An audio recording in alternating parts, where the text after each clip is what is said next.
দর্শক স্বাগত সবাইকে এনটিভির নিয়মিত আয়োজন আইএফআইসি ব্যাংক সংলাপ প্রতিদিনে আপনাদের সাথে আছি আমি হাসানুল শাওন। দর্শক বেশ কিছুদিন ধরেই আসলে অস্থিরতা সাভার আশুলিয়ার শিল্প এলাকায় বেতন ভাতা সহ নানা দাবিতে শ্রমিকদের বিক্ষুব্ধ অবস্থানের পরিস্থিতি অস্বাভাবিক হয়ে ওঠে। তো শিল্প মালিকরা শ্রমিক প্রতিনিধিদের সাথে দফায় দফায় বৈঠক করে অনেক দাবি দেওয়া মেনে নেন।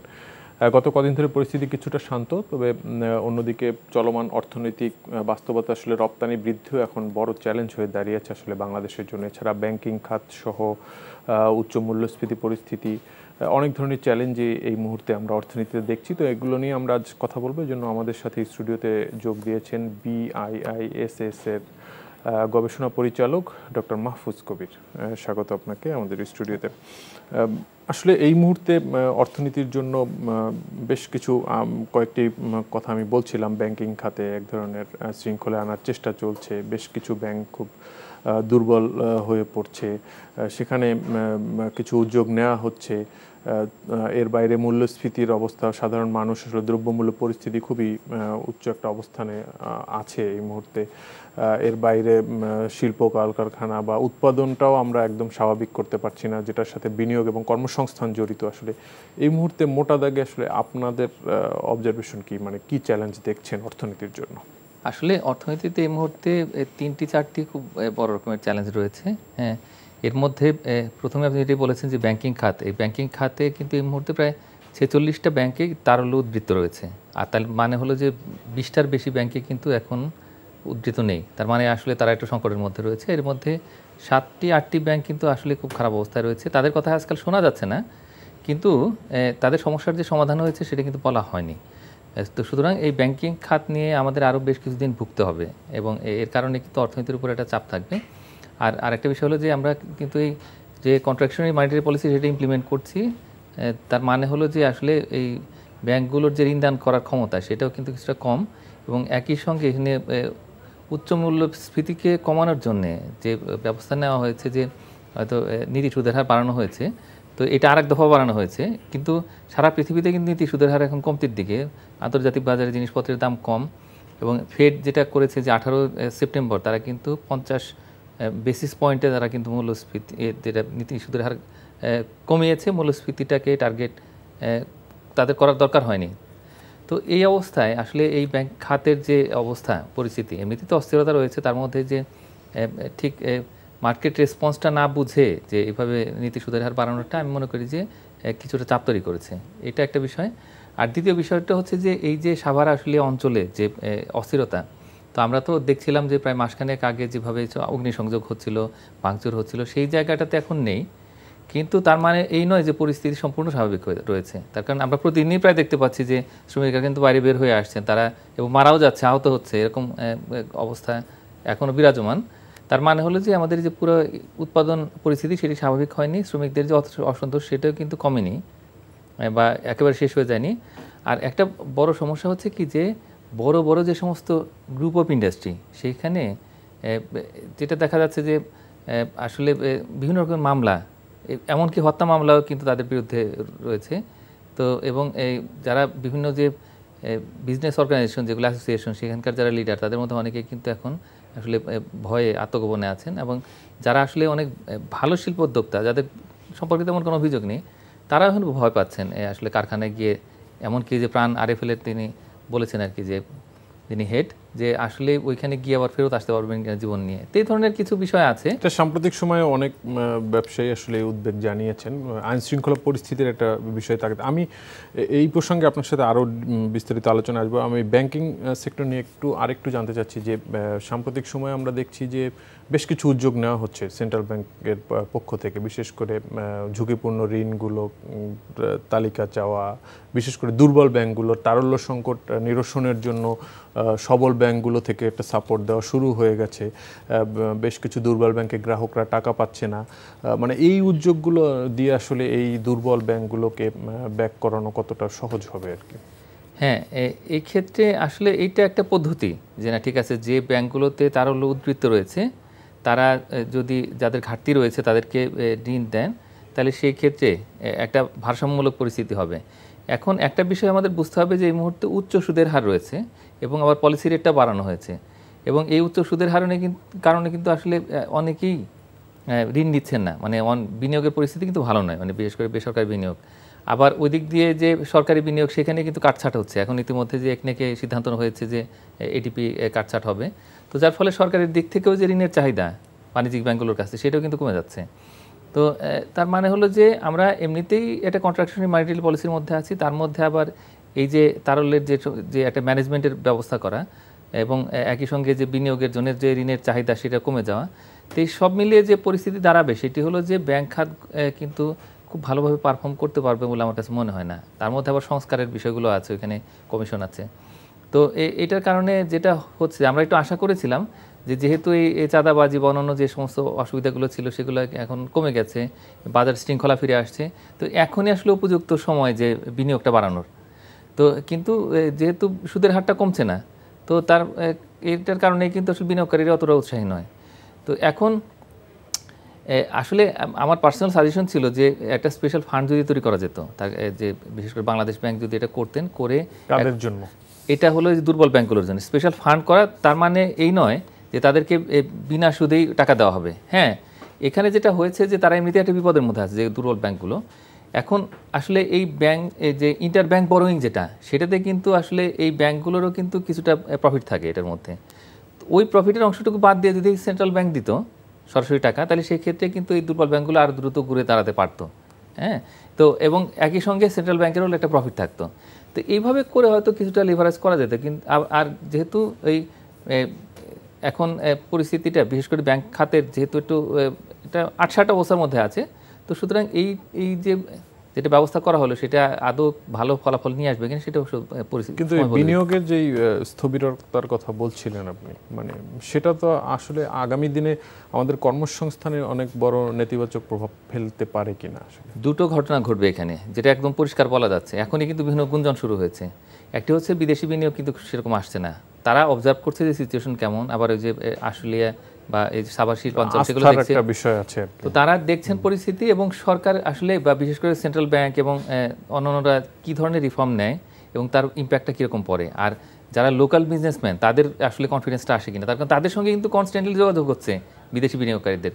তো এই জায়গাটাতে আসার পরিবেশ ফিরে আসলে তারপর বিদেশি বিনিয়োগ আসবে। আর দেশি বিনিয়োগকারীদের মধ্যে যারা বড় বড় গ্রুপ অফ ইন্ডাস্ট্রিজের যারা হচ্ছে ওনার, তাদের মধ্যে কিন্তু অতটা স্বস্তি নেই, এবং এটা না থাকার কারণে কিন্তু তারাও নতুন কোনো বিনিয়োগে খুব একটা উৎসাহী হচ্ছেন না।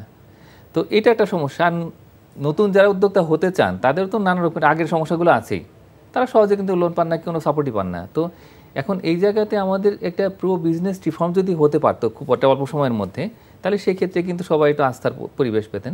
সুতরাং বিনিয়োগ কম হচ্ছে, বিনিয়োগ কমের সবচেয়ে বড় সমস্যা হচ্ছে আমাদের প্রবৃদ্ধি হবে না। এখন অনেকে বলছে 3.5-4% নাকি হয়তো প্রবৃদ্ধি হলেও হতে পারে। তো এটা যদি হয় তাহলে তো এটা আমরা সেই আরও 3 দশক আগে ফিরে গেলাম। তো এটা একেবারেই কাম্য নয়, এখনও সময় রয়েছে, আমি মনে করি যে এটা সরকার বুঝতে পারছেন। আর দ্বিতীয় বিষয়টা হচ্ছে যে কর্মসংস্থানের ক্ষেত্রে আমি মনে করি যে একটা তীব্র নেতিবাচক প্রভাব পড়তে পারে।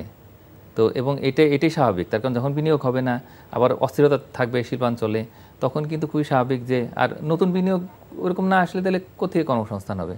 সুতরাং এই জায়গাতে আমাদের একটা ভয়ের যেটা বা আশঙ্কা যেটা আমরা দেখতে পাচ্ছি যে এটা ইতিমধ্যেই তৈরি হয়ে গেছে।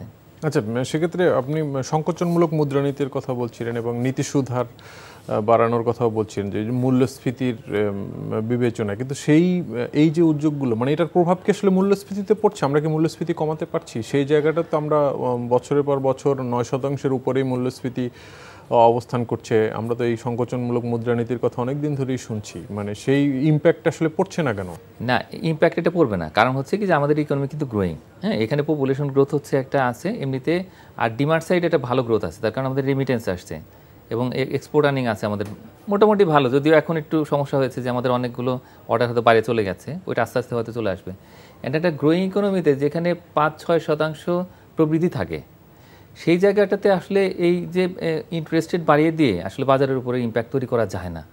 তো এটা খুবই স্বাভাবিক, এটা সবাই জানেন, বোঝেন।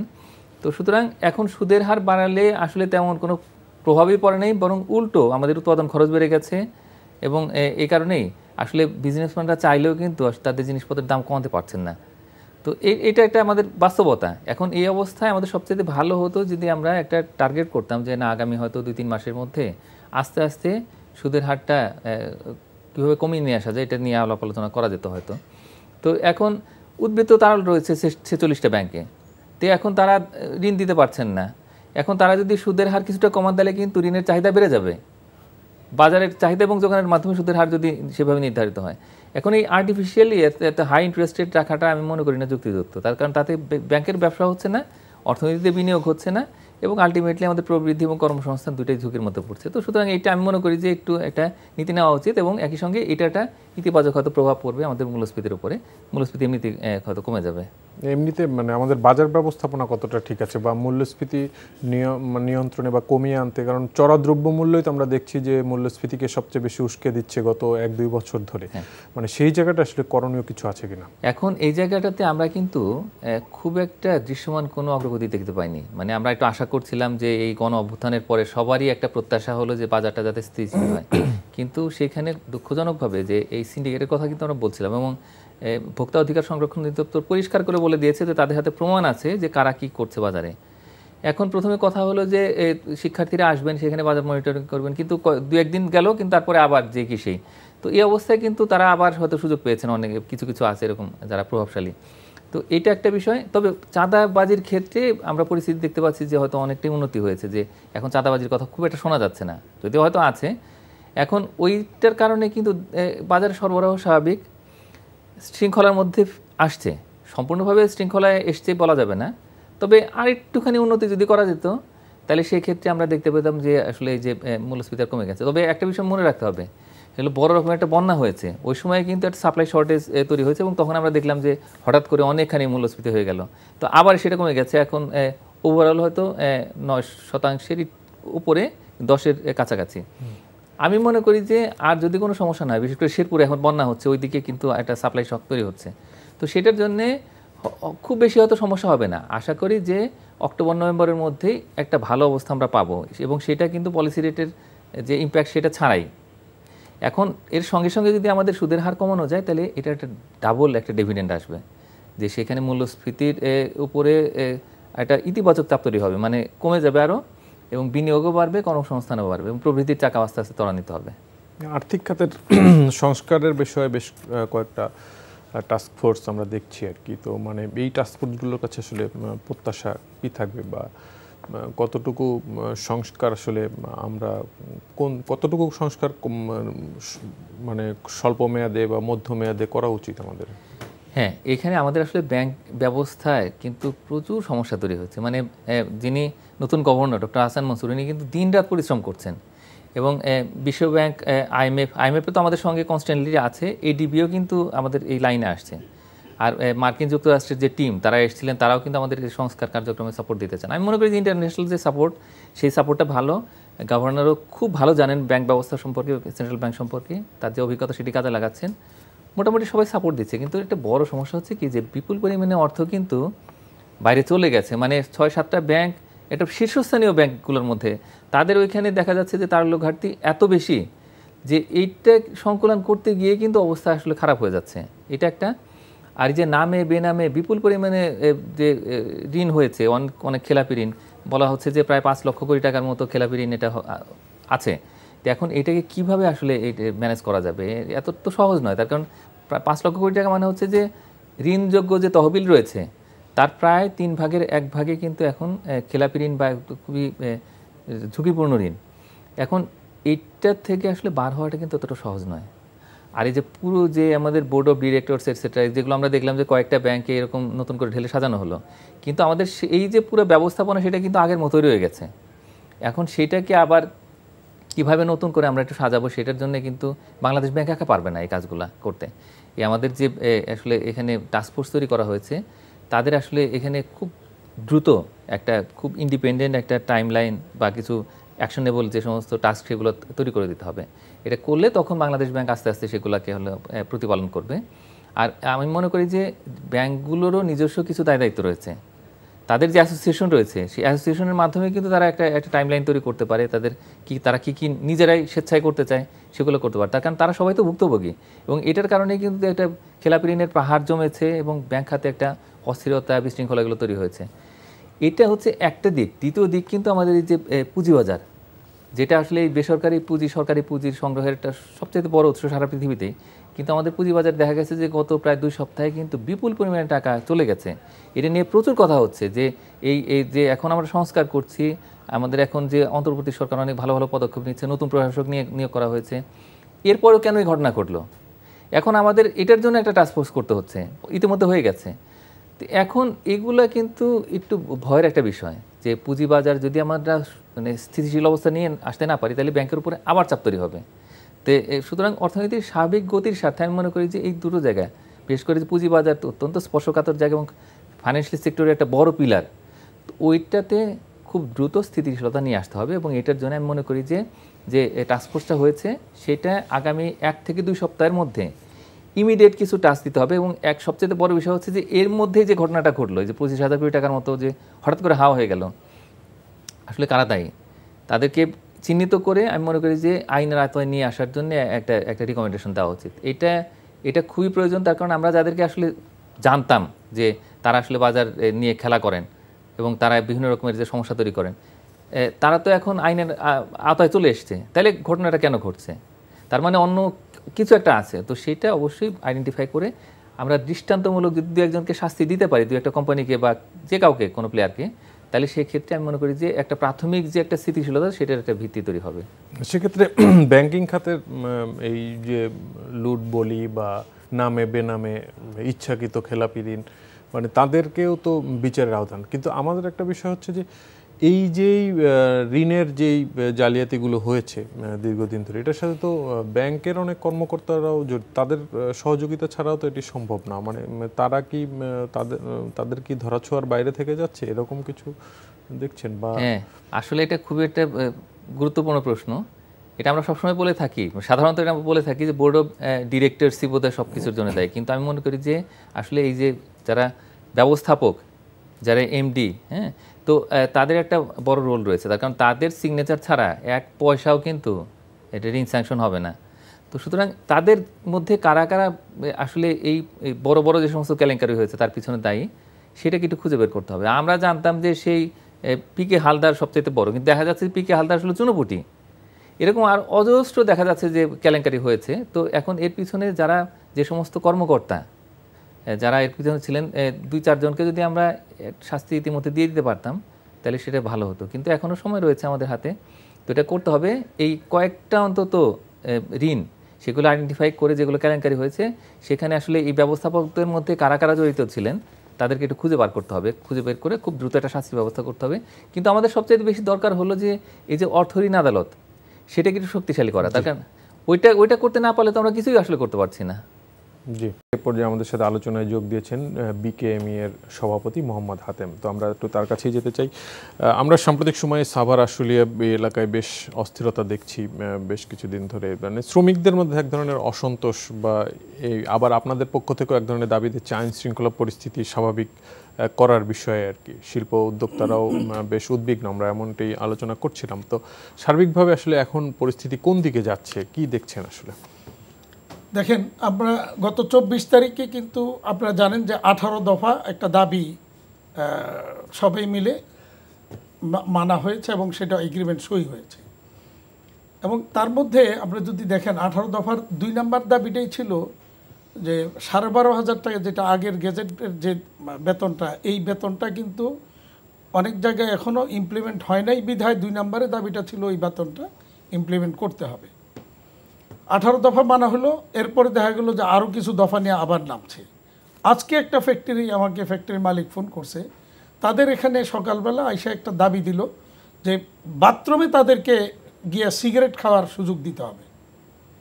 এখন সিগারেটের সাথে কি আরও কিছু খাবে কি না, এই নিশ্চয়তা কে দিবে? তো বাথরুম গার্মেন্টসের ভিতরে সাধারণত একেবারে টোটালি 100% সিগারেট মানে খাওয়া নিষেধ।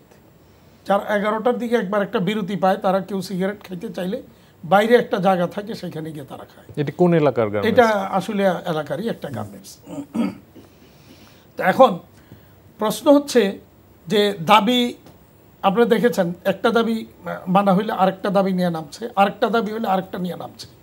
তার মানে এটা আসলে দাবিটা মুখ্য নয়। আর আমরা যেটা বলেছি যে দাবিটা আমরা বিজেমি আমরা সবসময় শ্রমিকদের যে কোনো ন্যায্য দাবি নিয়ে আমরা আলোচনা করে সেটাকে সমাধানের চেষ্টা করি এবং সমাধান করি। অতীতে কোনো রেকর্ড নাই যে ন্যায্য দাবি আমরা কোনোটা ফেলে রেখেছি বা সমাধান দেই নেই।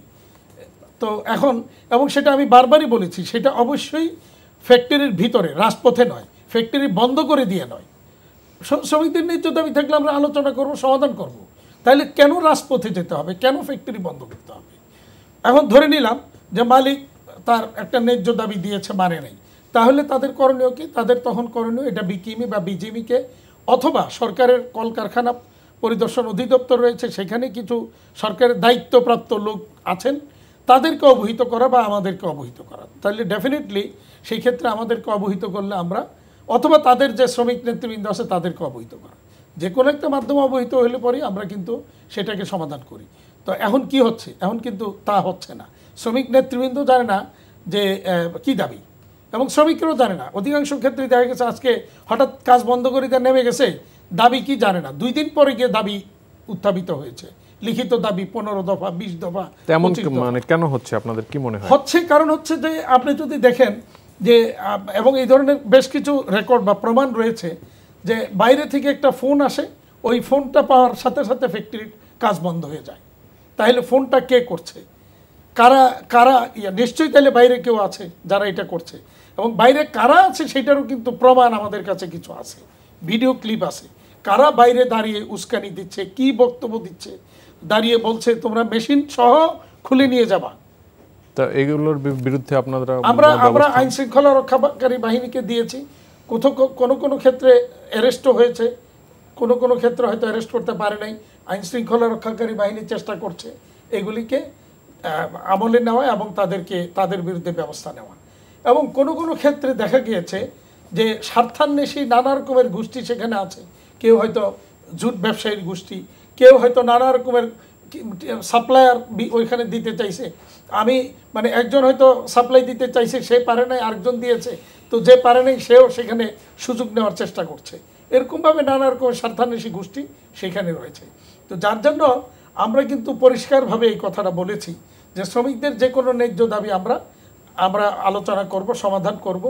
শ্রমিক নেতৃবৃন্দ এর মধ্যে অনেকে আছেন যারা দায়িত্বশীল ভূমিকা পালন করেন, তাদেরকেও বলেছি যে আপনারাও আপনাদের ওই এলাকার যে যারা প্রতিনিধি আছে তাদেরকে দিয়া শ্রমিকদেরকে এই জিনিসটা বোঝানোর চেষ্টা করেন যে তোমাদের দাবি থাকলে আমরা আলোচনা করে সমাধান করে দেবো, তোমরা কাজ বন্ধ করে দিয়ে রাজপথে নামবা না, ফ্যাক্টরি ভাঙচুর করবা না।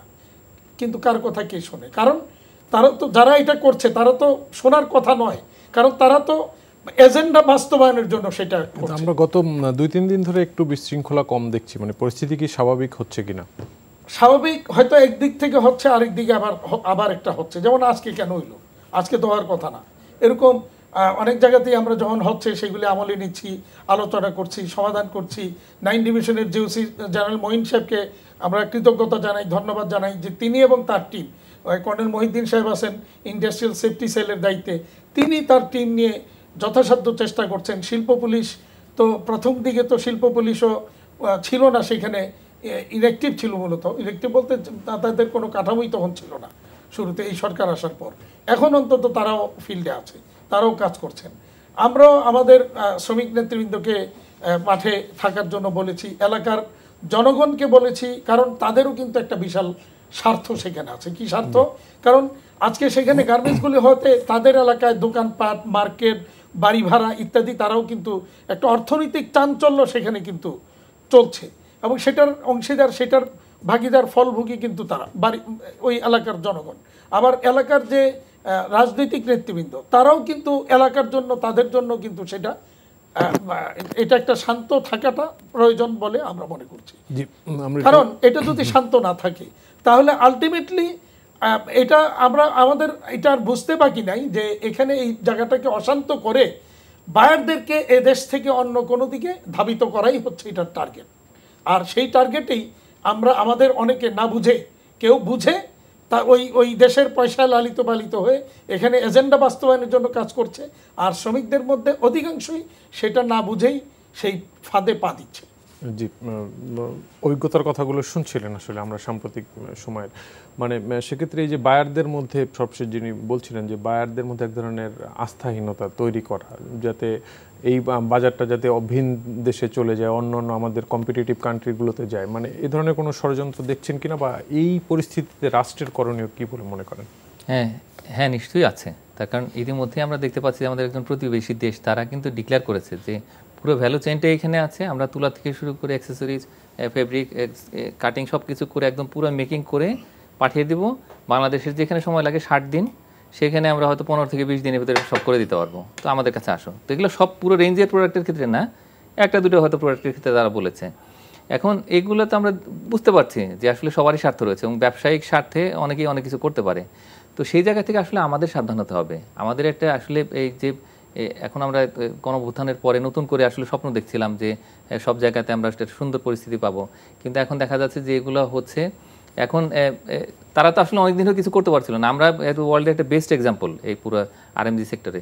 এখন এই অস্থিতিশীলতার সুযোগ নিয়ে অথবা তৈরি করে হয়তো কেউ কেউ লাভবান হওয়ার চেষ্টা করতে পারে। এখন এই অবস্থায় আমি মনে করি যে আসলে মূল দায়িত্ব হলো আমাদের আসলে এই যে বিজনেস কমিউনিটির, কিন্তু একই সঙ্গে সরকারের একটা সহায়ক ভূমিকা পালন করতে হবে।